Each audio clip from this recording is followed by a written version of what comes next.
vous voyez, j'ai retrouvé mon truc de Dolly du clonage que dans mes dernières vidéos j'avais perdu.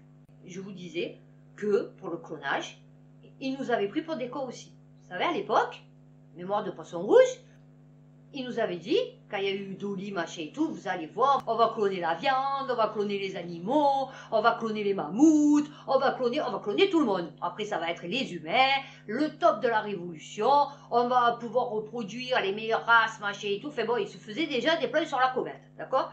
Donc, ils nous disaient, c'est le futur de demain, un peu comme maintenant l'ARN messager, c'est le futur de demain, le clonage. En 97, naissait Dolly. Donc ça, c'est France 24. Le premier mammifère cloné à partir d'une cellule adulte. 25 ans plus tard, donc oui, effectivement, il y en a beaucoup qui ont oublié. La technique n'a pas connu la démocratisation espérée par certains scientifiques, mais a ouvert tout un champ de recherche médicale. Recherche, d'accord? Ils n'ont pas trouvé, ils sont toujours dans la recherche. Le monde découvrait avec stupéfaction, donc en février 97, les images de la brebis Dolly. Bon, ça après, c'est eux qui nous disaient que c'était un clone. Nous, on n'était pas là pour savoir si c'était vrai ou faux. Vous voyez, moi, en tant que clonage sceptique, hein, voilà. Donc, moi, je suis comme Saint Thomas. D'ailleurs, c'est pour ça que j'ai appelé mon fils Thomas. Parce que moi, il faut que je vois pour que je croie. Donc, moi, tu peux venir être, pas Dieu, bon, peut-être Dieu, je le croirais, mais tu peux venir être n'importe qui, tu vas venir me dire, je suis le plus grand expert de je sais pas quoi. Moi, si tu me le montres pas, je te crois pas. Dans le communauté, alors l'annonce fait l'effet d'une déflagration, certains saluant une révolution, hein. D'autres alertent d'ores et déjà sur les risques éthiques d'une telle pratique. Ouais, bon, de toute façon, on n'en a rien fait. Hein. Jusque-là, nous étions persuadés qu'une cellule somatique, c'est-à-dire qui a déjà une fonction, comme une cellule mammaire, ne pouvait pas revenir en arrière. Avec Dolly, on s'est rendu compte que nous pouvions les faire repartir de zéro. Dans les années qui suivent, les clonages se multiplient dans les laboratoires. Voilà, bon moi je ne l'ai pas vu. Hein. Alors, participe à la naissance de vaches, de moutons, de lapins ou encore de rats clonés. Ouais, sûrement. Notre principal objectif était d'essayer de mieux comprendre, tac tac. Une technique coûteuse et aléatoire. On a vite compris que cela serait beaucoup plus compliqué qu'on ne le pensait. Je vais le répéter encore, souvent je le répète dans mes vidéos, vous n'êtes pas Dieu. Voilà, enfin Dieu. Quand je parle de Dieu, je parle de la création, d'accord? Voilà, vous n'êtes pas ça, vous êtes des humains. Donc un humain ne peut pas reproduire quelque chose qui est parfait et qu'on ne comprend pas en fait, tu vois, voilà. Parce qu'on ne sait même pas comment ça fonctionne, comment... Oui, on sait à peu près, mais on ne sait pas. Donc, ne viens pas chercher à essayer de... Voilà. Alors, des scientifiques américains ont réussi à annoncer avoir fait naître une furet à pattes noires en utilisant l'ADN d'un animal congelé depuis 88. Ouais, là, c'est ce qu'ils nous disent aussi, hein. Là encore, parce que moi, ça me tue les gens qui me disent, ouais, mais s'ils te le disent, et alors? Ah, parce que le mec, normalement, c'est un scientifique, mais il peut dire de la merde aussi, hein. Il peut dire pour se la péter, pour dire, ouais, nous, on y est arrivé, alors que pas du tout. Pourquoi toi, tu le fais pas dans ta vie de tous les jours? Te la péter sur des trucs, en fait, tu n'as jamais fait? Et on est obligé de te croire? Non, ben, voilà, c'est pareil pour eux. Moi, ça me tue, ça. Les gens, ah ouais, mais attends, si le président, il le dit, si l'expert, il le dit, et alors? Il peut dire ce qu'il veut, hein. Moi, si tu me montres pas, moi, pour moi, ça n'existe pas, hein.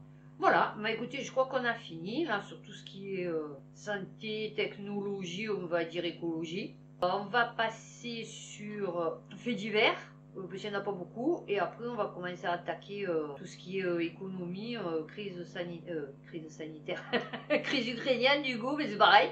Et après finir sur mes anecdotes et mes trucs comme ça. Donc, affaire Laurent Bigorgne. Je croyais qu'il s'appelait Bourguignon, il s'appelle Bigorgne. La victime porte plainte contre le sous-directeur de la police judiciaire et le substitut du procureur de Paris accusé d'être intervenu. C'est grave, hein? Franchement, c'est trop grave. Nouvelle Ops. Bon, vous savez, c'est l'Institut Montaigne, je sais pas quoi, là, c'est proche de encore du Hamel, là, c'est toute une bande organisée, on va dire. Corruption dans la police. Un commandant de la PJ soupçonné d'avoir livré des infos contre des travaux. Magnifique. Le Parisien. Voilà. Des travaux de quoi? Des travaux pour la maison? Non, non, je sais pas. Hein, contre des travaux réalisés par l'entreprise d'un ressortissant serbe. Ah ouais, carrément. Un major est aussi mis en cause. Les deux hommes nient toute forme de corruption. Non. Mais non, il m'a fait... Ouais, mais ça va. C'est les Serbes, ils comprennent pas les Serbes. Il n'a pas compris le projet, en fait. Donc réaliser gracieusement dans un immeuble des travaux dont il est propriétaire en province, en contrepartie, aurait fourni des informations confidentielles et utiles à une de ses connaissances de nationalité serbe qui travaille dans les services de sécurité de l'ambassade de son pays, s'il vous plaît. Non mais attendez, c'est fuite d'informations mise en danger de l'État là. Non mais c'est grave. Attendez, et vous sortez ça, le Parisien, tranquille. Alors ça, c'est quand les bobos parisiens s'implantent à la campagne. Vous voyez, c'est un peu comme quand ils viennent à Marseille, qui disent « Oh là là, mon Dieu, à la plaine, il y en avait des bobos à la plaine. Sur le journal, un article. « Oh mon Dieu, il y a beaucoup de tirs, ça tire, ça se bat. Ouais, c'est Marseille, c'est au centre-ville, chérie. Je sais pas où tu te crois, en fait. Ben, là, pareil. Donc là, les bobos, ils partent, parisiens, vous voyez, ils partent à la campagne. Oh, nous, écologiques, cœur sur la main, paix, vive les poissons et vive les moutons. » Pour les juges de la Cour d'appel d'Amiens, l'extension de l'exploitation agricole réalisée en 2010 est à l'origine de fortes nuisances pour les riverains. L'éleveur de l'Oise vient d'être condamné à leur verser 102 000 € de dommages et intérêts. Ben, c'est même pas ça en fait. Pour une fois que il y a un agriculteur qui fait des sous. Bon, qui s'en sort. Vous voyez que son augmentation, elle augmente. Fait que sa ferme, elle augmente. Ça, c'est la phrase. Vous voyez, les voisins se sont plaints. Voilà, trop de bruit et trop d'odeur. L'éleveur a investi près de 600 000 € pour s'étendre son exploitation en 2010. Donc c'était son terrain, à mon avis, il n'a pas fait illégalement. Il avait pour cela obtenu des dérogations préfectorales. Voilà, les nouveaux hangars se situant à moins de 100 mètres des premières habitations. C'est un grand sentiment d'injustice, voilà, en indiquant que le bâtiment accueillant les bovins dispose d'une façade complètement ouverte sur l'extérieur, ce qui ne permet aucune isolation véritable contre la diffusion des odeurs et du bruit. Mais ouais, il faut quand même qu'elle soit... Ils vont pas faire un truc fermé pour une fois qu'il y en a il passe à ses vaches. L'agriculteur de 33 ans s'est vu dépité par sa condamnation. Ah ouais, je te comprends. Hein. C'est pour ça ici on peut rien faire. Parce que dès que tu veux faire quelque chose, ça va, c'est des vaches. Oh là, le bruit, l'odeur. Ah oui, oh, on est à la campagne, il faut pas de bruit, il faut pas de vaches, il faut pas d'odeur. Non, non, il faut pas d'animaux à la campagne, tu as vu. Faut pas casser la tranquillité des habitants. Tu vois, pas de bruit. Silence. Pas d'oiseaux, pas de bzzz, de petites abeilles, tu as vu? Non, non, pas de... Non, non, il y a... Chut, silence. Voilà, il faut du silence, tu as vu? Voilà. Elle va pas à la campagne, hein. Prends-toi un appartement et tu les sonorises, hein. Franchement. C'est bien, hein, pour une fois qu'il y en a un qui s'en sort. Le Figaro, un homme jugé le 28 avril pour avoir traité Gérald Darmanin de violeur. Je vais faire attention. Non, non, moi, il est bien, Gérald Darmanin. Wow, je l'aime. Bisous. Ah ouais. Ça, c'est pas justice, mais c'est pareil. La police recrute 30 000 réservistes. Quelles seront leurs futures missions? Eh bien, vous savez, j'hésite. Non, non, mais parce qu'il faut voir les critères de sélection. Franchement, j'hésite. Je me dis pourquoi je vais pas le faire. Vous savez qu'il y en a beaucoup dans les quartiers nord. Avant, quand je fréquentais les quartiers nord, ils me prenaient pour les condamner en civil. Ils croyaient que j'étais civil. Selon où je vais, les mecs, ils ont peur de moi, les cramer, parce qu'ils disent tu ressembles à un civil. C'est tout de fou. Donc je me dis pourquoi pas? Pourquoi pas ne pas aller se faire recruter? Voilà, parce que la police municipale lance une grande campagne de recrutement avec l'objectif de rattraper son retard dans ce domaine par rapport à la gendarmerie. Non, mais tout de fou, attendez, vous allez voir qui recrute. Donc ça, c'est franceinfo.fr. 30 000 citoyens policiers. Ils porteront le même uniforme que les policiers, seront dotés d'une arme et feront des missions de terrain, explique le commissaire Sonia Fibleuil, porte-parole de la police nationale. Les citoyens réservistes pourront intégrer nos rangs pour patrouiller sur la voie publique, pour avoir des missions en sécurité routière, des missions de police secours, voire quelquefois en police judiciaire, selon leur spécialité, diplôme et compétences. Bon, moi, j'en ai pas. Donc, du coup, sûrement, ils vont me faire pour la circulation, là, il ne faut plus, hein, pour patrouiller avec eux, pour qu'ils soient un peu plus nombreux. Vous voyez, pour que les gens, ils aient un peu plus peur. Voilà. L'objectif premier, véritablement, d'ouvrir les rangs de la police nationale à la population, de favoriser ces liens police-population. Mais tu peux pas favoriser, ça n'a aucun rapport. Favoriser les liens police-population en intégrant des gens de la population dans la police, fait lambda. C'est grave. Alors, les candidats doivent avoir entre 18 et 67 ans. S'il te plaît. Non mais, attends. Et disposer d'un casier judiciaire vierge. C'est tout. C'est grave? Non, c'est pas grave? Non, non, c'est pas grave. Hein?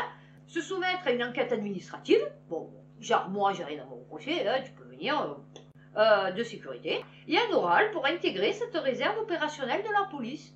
Donc vous aimez la police? Ouais, j'adore la police. Vous aimez l'ordre et tout? Ah ouais, moi, tout le monde a peur de moi. Allez, c'est bon. Tenez, moi je suis une folle furieuse. C'est des fous, c'est... Mais aussi apprendre à se servir d'une arme. Ouais, je vais aller tirer. Oh, j'adore ça en plus. Mon père, il avait un bar à Castellane.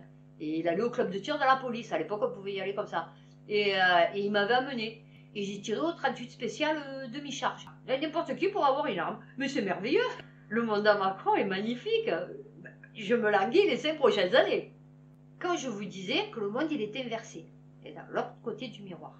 Roselyne Bachelot et Éric Dupond-Moretti lancent un concours des détenus. Un concours des détenus. Voilà. 20 minutes.fr.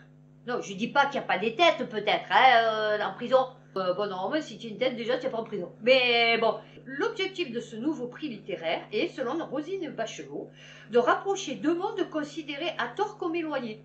L'Académie Concours est ravie. C'est un projet ambitieux qui a pour but de faire s'intéresser les détenus à la littérature. C'est bien, le monde d'après. Merveilleux. Et on va finir par ça, parce que ça quand même, c'est quand même hallucinant ce qui est arrivé. Montpellier, Nadia, gendarme dévouée et mère de famille, perd la vie après s'être immolée par le feu. Voilà, le Parisien. Alors là, je vais encore faire ma psy. Ouais, non, j'aime bien faire ma psy. Franchement, tu es une folle furieuse. Bon, je suis désolée pour toi, hein, franchement, pour sa famille et tout, pour ses enfants, plus cher. Mais franchement, tu es une folle furieuse. Parce qu'elle aurait perdu la garde de son enfant ou de ses enfants. Fait bon, mais chérie, tu fais pas ça. Ça sert à quoi?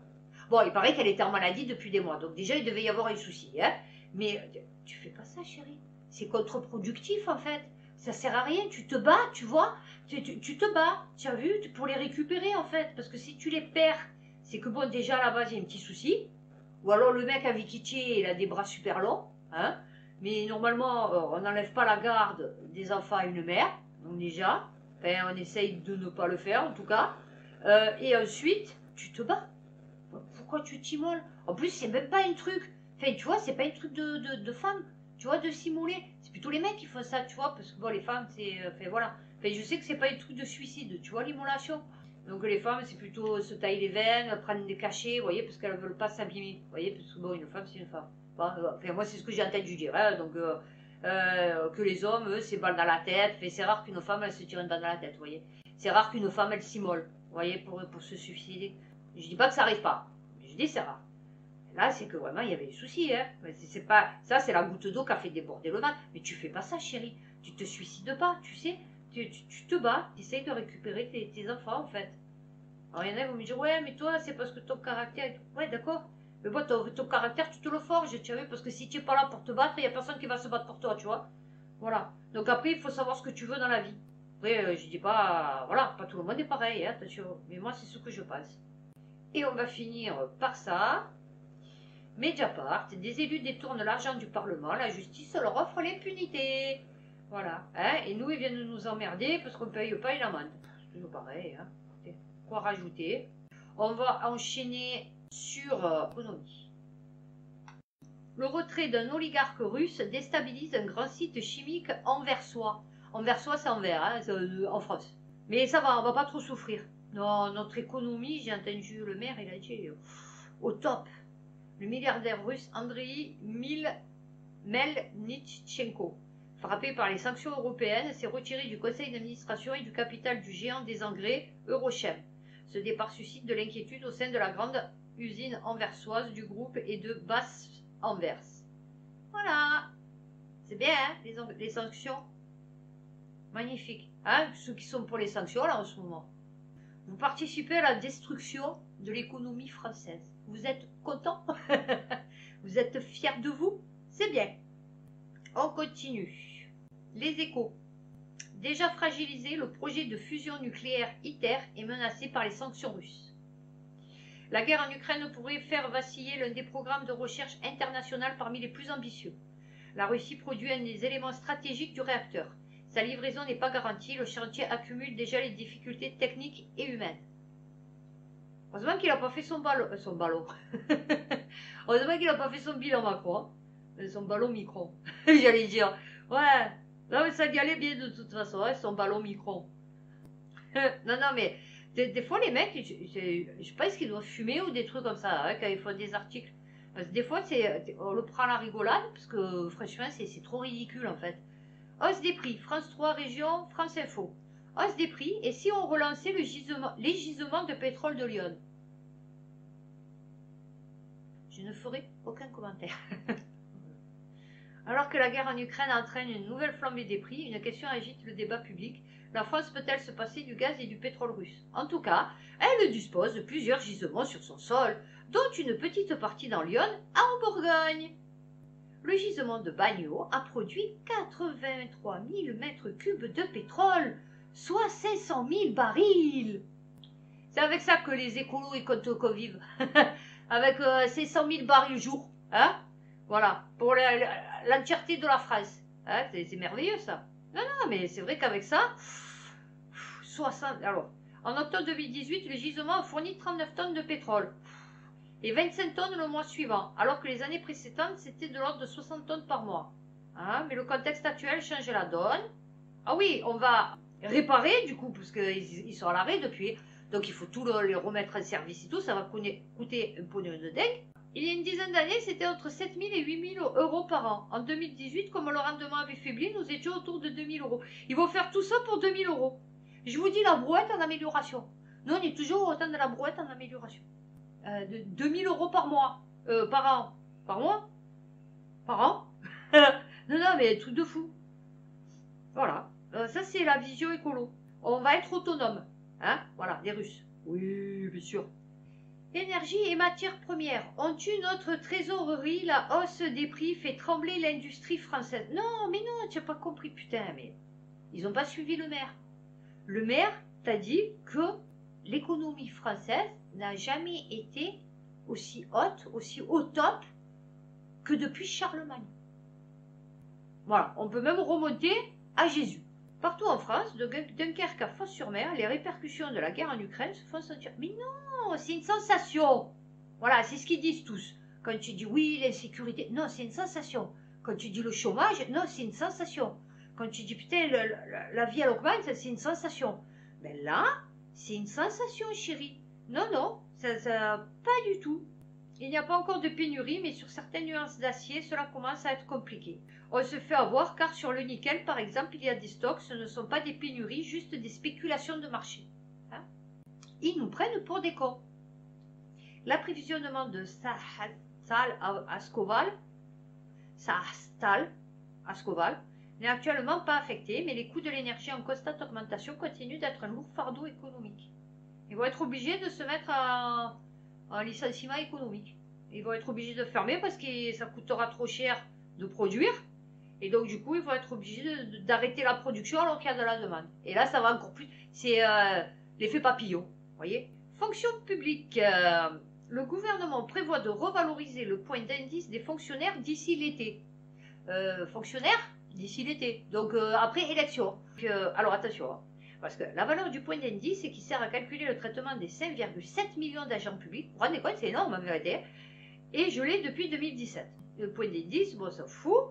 Donc, ça va être revalorisé et ça va être en moyenne de 4%. Non, non, non, c'est l'inflation. Je me suis trompée. Non, non, 3-4%, c'est l'inflation. Et je suis sûre qu'ils ne mettent pas le... Attendez, hein, je lis. La ministre... Non, non, ils disent pas. Non, non, ils disent pas. Vous voyez? Ils disent, ouais, ouais, on va vous le faire. Ouais, bien sûr. Vous savez, ça c'est comme le père de mes enfants. Chaque fois, je lui disais, tu peux me faire le truc? Ouais, je te le ferai, c'est toujours au futur. J'avais dit, je te ferai un t-shirt où il y a écrit l'homme du futur. Et je devais lui faire. Mais bon, c'est pas grave. Dommage. Je devrais lui envoyer maintenant. Voilà, déjà c'est important, ils y sont passés. Oh. 20 minutes, Nice, les prestataires culturels de la gare du Sud désenchantés. L'ancien nouvel opérateur. L'ancien nouvel opérateur. L'ancien nouvel opérateur. Enchanté. Donc E majuscule, hein, donc c'est l'opérateur qui s'appelle Enchanté. En plus, il s'appelle Enchanté. Qui était chargé de relancer la gare du Sud est en liquidation judiciaire. Ouais, Enchanté, je suis en liquidation judiciaire. Voilà, c'est magnifique. Laissant les associations et artistes sollicités pour l'animation impayés et désillusionnés. en reprenant l'animation de la Halle Gourmande, la filiale du groupe Enchanté promettait un meilleur destin. Ouais, ils promettent. Eh ouais. Qui a eu du mal à se lancer en 2019 à son ouverture. Malgré ses efforts, l'exploitant a échoué. Ah, c'est ballot. Laissant les fournisseurs, les employés, mais aussi les prestataires culturels sans nouvelles et sans paix. Oh, pas PAIX, hein, PAIE. Ouais. La mairie a assuré avoir de potentiels repreneurs pour une halle complètement différente avant la fin de l'année. Ils nous prennent pour des copains. Voilà. Sachez-le. Non, mais limite, je vais titrer maintenant tout le temps ça, parce que c'est pas possible. Attention, une disposition importante qu'a pris Bruno Le Maire, notre ministre de la faillite. BFM Business, le SMIC va augmenter d'environ 25 € par mois dès l'été prochain. Attention, mais vous êtes des fous. Vous vous rendez compte ce que vous faites avec 25 € maintenant? Vous pouvez vous acheter des écrans plats, hein, comme il avait dit Blanquer, là, avec son allocation de rentrée scolaire. Avec, tu t'achètes un écran plat. Putain, tu as fait des trucs 25 € par mois. Vous passez 20 minutes au ski. Voilà, vous descendez une piste. Forfait, essence, péage, location de matos. Vous faites une descente de piste et vous rentrez à la maison. 300 € c'est ça. Hein. Ou c'est 24 heures dans un mobil-home. Ah non, mais j'avoue que là, fou là là. C'est qui, ouais, Darmanin qui avait dit pas un seul Français déteste Macron. Ils vivent dans un monde à part. Entreprise, les mesures prises par le gouvernement suffiront-elles? Les mesures prises par le... Alors ça c'est France Info.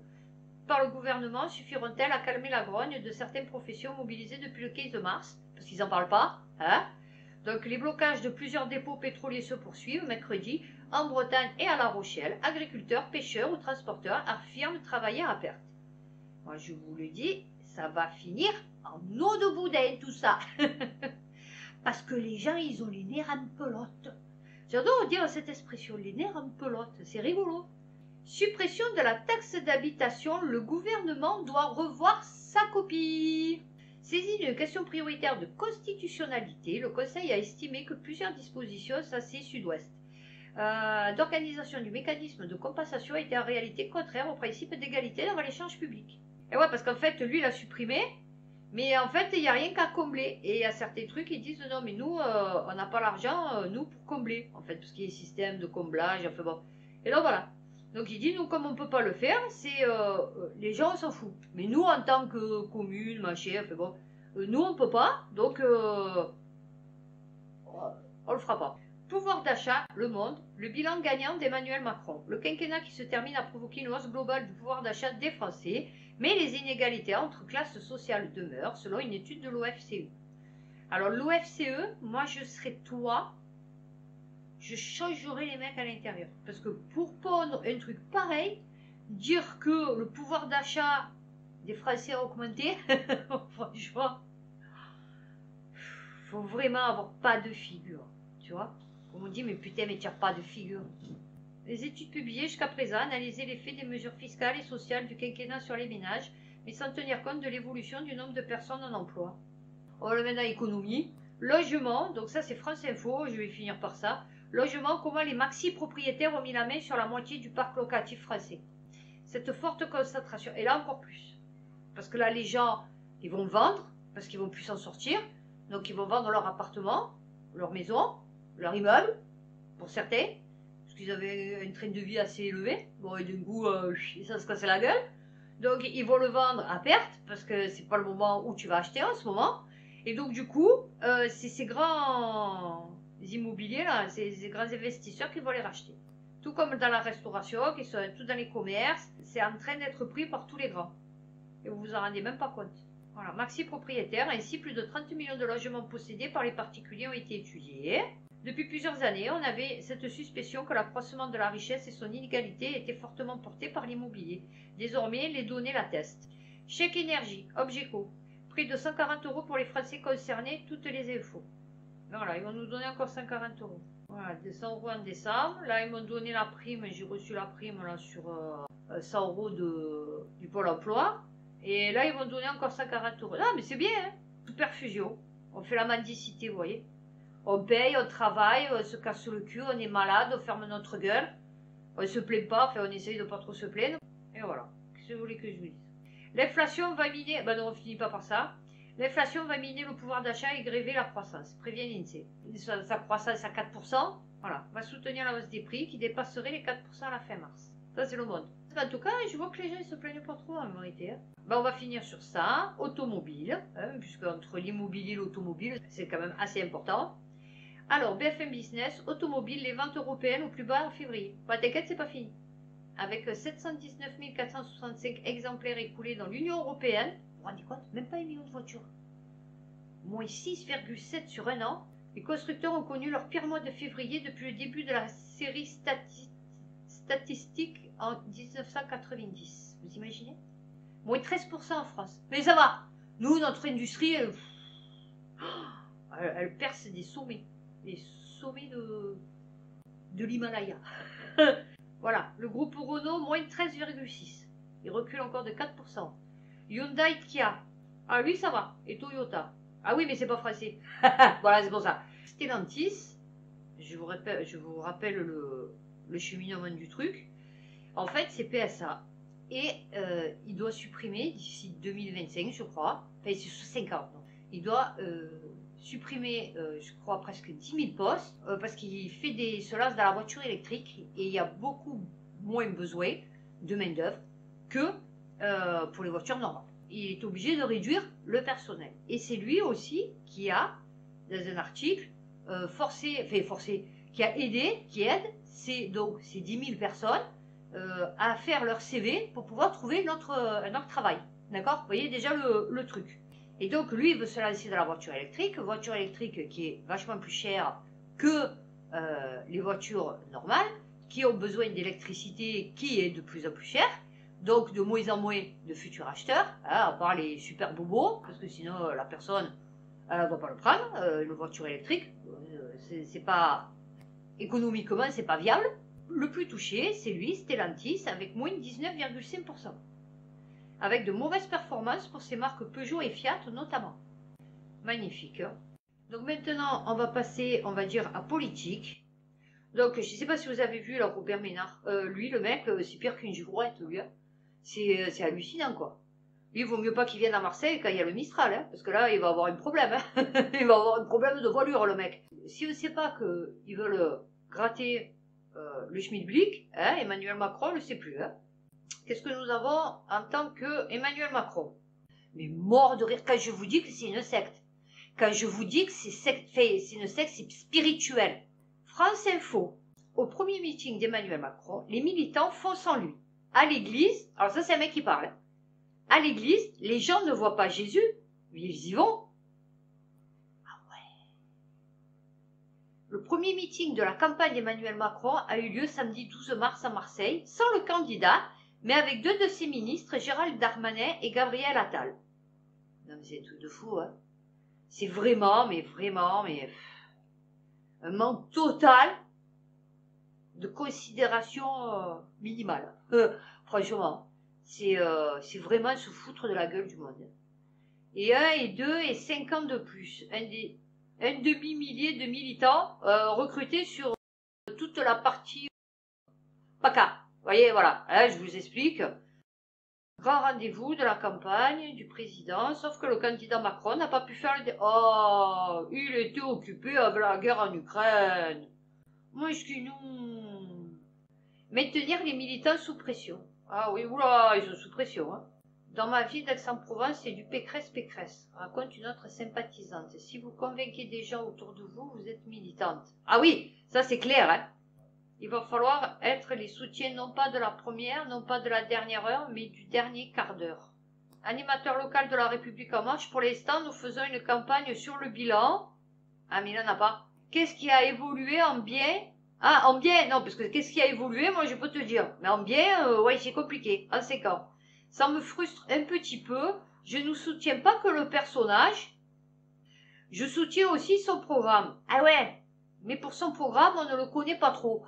Ah, allez, pas possible. Eh ouais, il en a pas. Bah, comme la première fois. Hein. Mon fois, il a été lu sans programme. Alors ça, c'est OZAP. Canal+, des programmes au tableau. La chaîne n'est pas en mesure de respecter l'équité du temps de parole.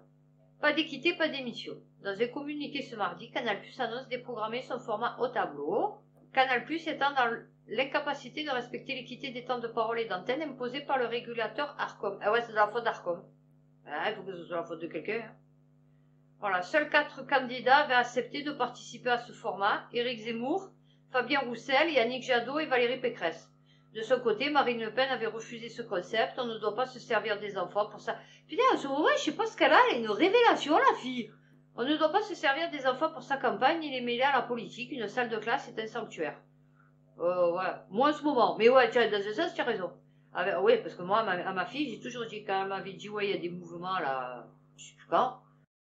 J'ai dit, non, tu participes pas. Hein. J'ai dit, ça, c'est les trucs politiques, Ah oui, pour les tenues, ou je sais pas quoi. Toi, tu es au lycée, les trucs politiques, ça t'intéresse, c'est pas ton trip. Voilà, tu t'en occupes pas. Ça te regarde pas, en fait. Donc j'ai dit, tu te mêles pas à tous ces trucs-là de soutien, de je sais pas quoi, pour militer, pour je sais pas quoi. Non, ça c'est de la politique, et toi, tu ne fais pas de la politique. Donc tu restes à ta place, tu vas à l'école, tu apprends, et tu rentres à la maison. Alors, ensuite... Donc je le mets dans politique, hein, même que c'est Macron, puisque bon, il se présente comme candidat. Huffington Post, McKinsey, Emmanuel Macron sommet de rendre des comptes. Ah mais il va pas les rendre, t'inquiète. Hein.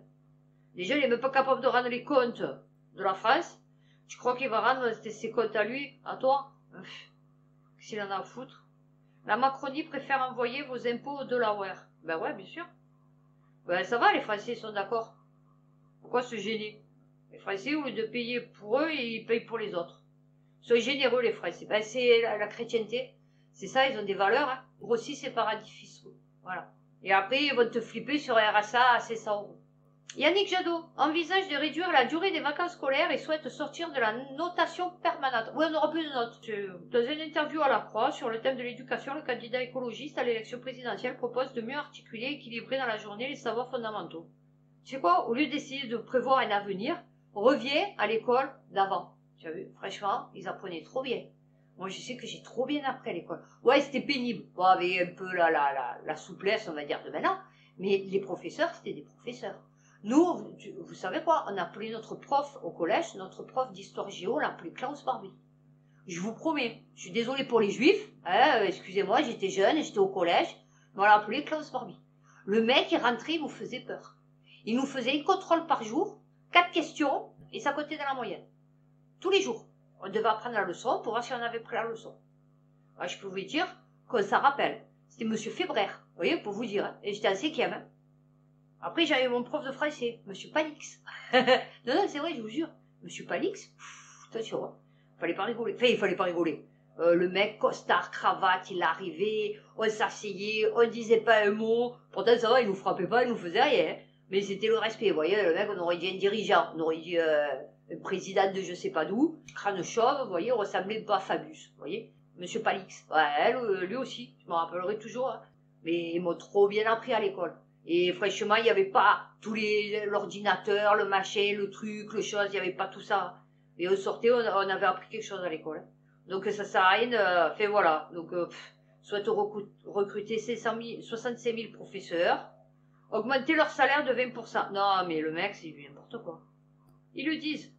J'ai regardé une émission, ils disaient qu'en fait, les programmes, ce sont des programmes exprès pour que les enfants, ils s'y reconnaissent plus. Et je le sais parce que ma fille, elle m'a dit, moi, les programmes, ils me rendent fou.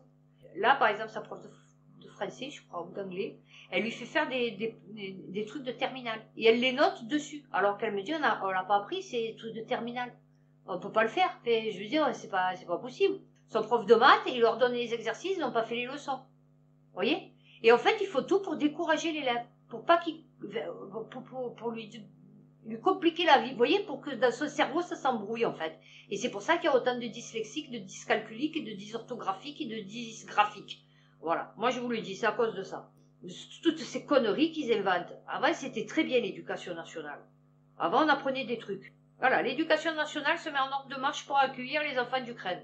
Ils ont même mis en ordre de marche les élèves marseillais quand il est venu Pétain. Hein, puisque j'avais raconté dans mes vidéos que mon père, quand il était jeune, quand Pétain est venu à Marseille, vous pouvez vérifier sur Internet, l'éducation nationale a fait descendre mon père, accueillir le maréchal sur le quai de la gare en chantant « Maréchal, nous voilà ». Donc ça ne m'étonne pas qui veuillent accueillir les enfants ukrainiens. De toute façon, ils feront ce que le gouvernement leur dit de faire. Voilà, j'ai pas dit que eux, ils étaient spécialement pour quelque chose. Je dis, il faut ce que le gouvernement leur dit de faire, quoi qu'il en coûte, pour leur image. Donc, Macron veut transformer Pôle emploi en France Travail. Je t'explique, ça coûte une blinde de changer les logos, hein, le site, tout. Voilà, ça coûte la blinde de chez blinde. Je crois que à NPE, pour passer à Pôle emploi, ça avait coûté 200 millions d'euros, je crois, ou 200 millions de francs, et ça avait coûté 200 millions, un truc comme ça. Donc là, tu vas le changer pour quoi faire? En plus, il parle de faire le plein emploi. Oui, parce que comme mon fils il m'a expliqué, si tu réponds pas au téléphone une fois, il t'aura dit. Voilà. Et comme les trois quarts, ils touchent plus d'indemnisation de Pôle emploi, puisqu'avec les nouvelles réformes, donc du coup, ils sont plus demandeurs d'emploi. Mais c'est pas parce qu'il y a moins de chômeurs, c'est parce que les mecs, ils sont pas inscrits à Pôle emploi. Voilà, c'est tout. Donc là, lui, il veut combler, il veut le plein d'emploi. 300 000, quoi, qu'est-ce qu'il va y avoir 3% de chômeurs à la fin, puisque là, il va faire encore de nouveaux trucs. Donc il va rester quoi, 3% de chômeurs? Donc 3% de chômeurs, ah oui, tu vas pouvoir le combler ton truc. Ou c'est les 300 000, peut-être, que depuis tu dis qu'il faut combler, et là ça fera le plein emploi. Ça comblera pas les 10 millions, 11 millions, peut-être 12 millions, sans activité, on va dire. Alors, Sleepy Valou, notre Jedi, Valérie Pécresse, rembarré ce dirigeant étranger qui refuse de l'avoir. Voilà, il a refusé de l'avoir parce qu'il a dit non, tu es trop bas dans les sondages, tu m'intéresses pas, tu es ridicule, tu dis de la merde. En plus c'est Scholz. Oh, l'allemand, ridiculisé par l'allemand. Oh, bah écoute, inversion. Il lui a dit non, c'est bon, j'ai pas le temps, putain. Qu'est-ce que c'est, bain de pied? Ouais, j'ai un bain de pied, donc j'ai pas le temps pour te recevoir, ma chérie. Va chez le coiffeur, je sais pas, fais quelque chose, je te recevrai pas. Ouais, je vais bien. Alors, Éric Zemmour. Ah oui, au fait, pour Éric Zemmour, je voulais revenir. J'ai rien contre Éric Zemmour. Hein. Moi, Éric Zemmour, en tant que polémiste et tout, je l'adore. Hein. Non, mais enfin, je vous explique. Moi, quand je coupe en deux Éric Zemmour, c'est par rapport à sa candidature présidentielle. Attention, qu'on soit clair, vous voyez? Parce que je sais faire la différence. Zemmour et Nolo, je le regardais.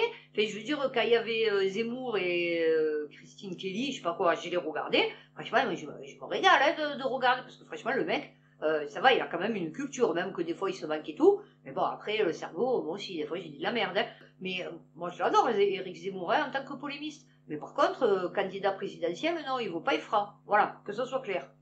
Éric Zemmour, cette bourde indélicate concernant sa femme et ses enfants.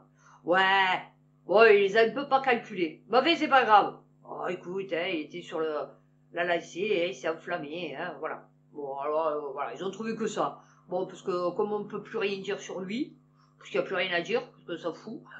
Donc, présidentielle, Olivier Véran promet une grande conférence si Emmanuel Macron est réélu. Putain, ils adorent parler, les mecs. Oh, ils sont pleins de débats, de concertations, de conférences, mais il n'y a rien qui bouge. C'est hallucinant. Ah, on va faire une conférence. On va discuter. Voilà. Parce qu'il faut discuter dans la vie. Ouais, mais c'est bon. À un moment donné, il faut agir aussi. Hein. Marianne, se passer de McKinsey accusé d'évasion fiscale, Gabriel Attal botte en touche. Bah oui, il va pas dire non. Hein. Je considère que ce n'est pas un tabou pour moi. L'État n'est ni omniscient ni omnipotent. Ben si. Ben si. Ben écoute, Macron, oui, c'est Dieu sur terre, c'est la réincarnation, c'est le Messie. L'anti-Messie. Voilà. Pour la France. Donc, oui, effectivement, il est omniscient, comme je dis toujours, il est omniscient, omnipotent, omniprésent. D'ailleurs, omniprésent, oui, effectivement. L'État peut se renforcer en faisant ponctuellement appel. Ouais, non, mais c'est tout le temps. Et c'est tout notre argent qui passe là. Donc à un moment donné, on va se calmer un petit peu, hein. Ouais, parce que c'est nous qu'on paye. C'est sûr, c'est pas toi. Toi, ton niveau de vie ne change pas. Tu chipotes là, ouh.